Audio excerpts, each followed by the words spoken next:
Thanks for that question. It's I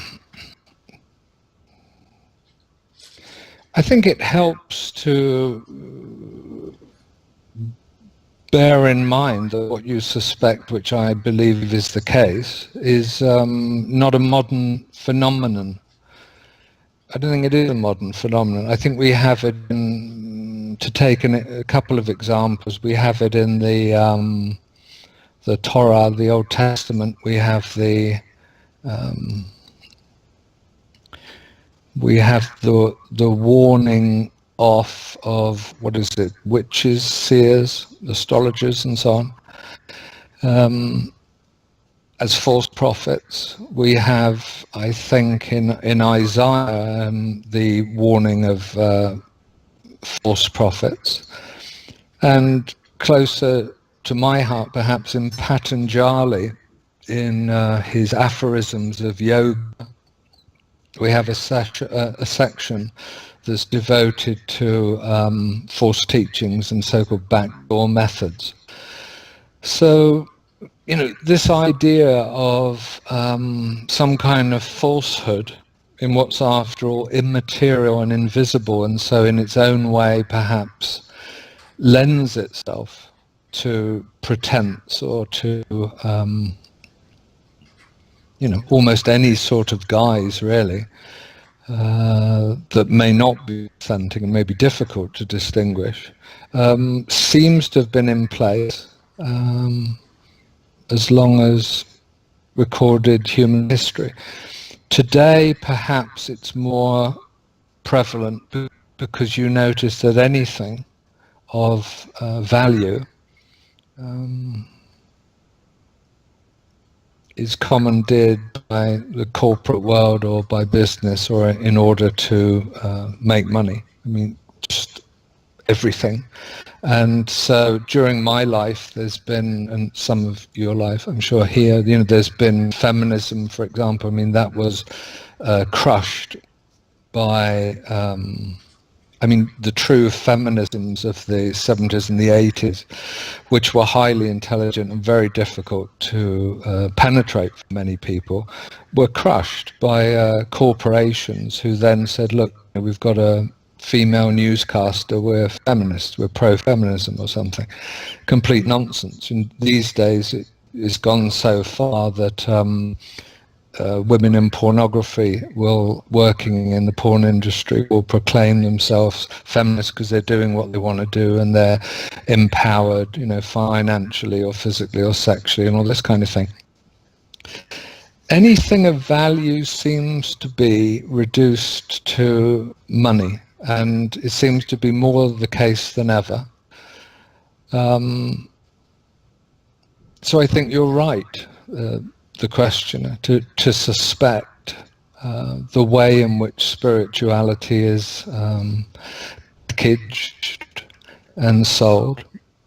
And all I would say is there is an argument, and that it does have some credence, that if we can see through that falsehood, perhaps we can keep looking, keep looking, keep looking.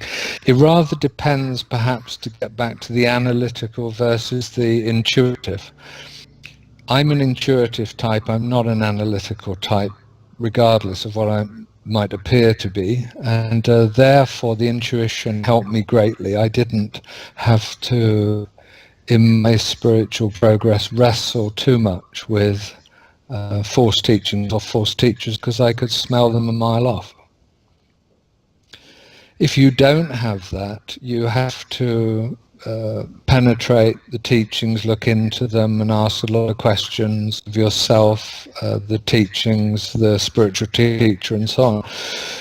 Either way, it will strengthen us, doesn't it? It will strengthen us to come to a place of, let's not say certainty, but to come to a place of truth that's a reflection of truth itself. And in order to do that, there's a very simple approach, there's a very simple teaching, and that is reside in the heart. Whether you're looking for a teaching or you're seeking a teacher, or you suspect that you may be around teachings or teachers who are suspect in some way, refer to your heart, regardless of whether in personality you're analytical, intuitive, emotional, or what have you. And ask in your heart what is right, what is true. And the heart, of course, never lies. Mm-hmm.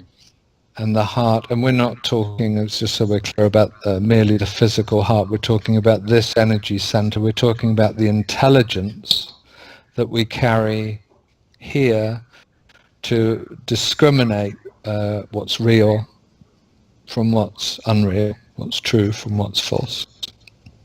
And I think anybody today who's involved in spirituality and aware of the books and the events and the charismatic figures who are involved will have to be discerning, will have to be able to look through and say, I'm not sure, and question.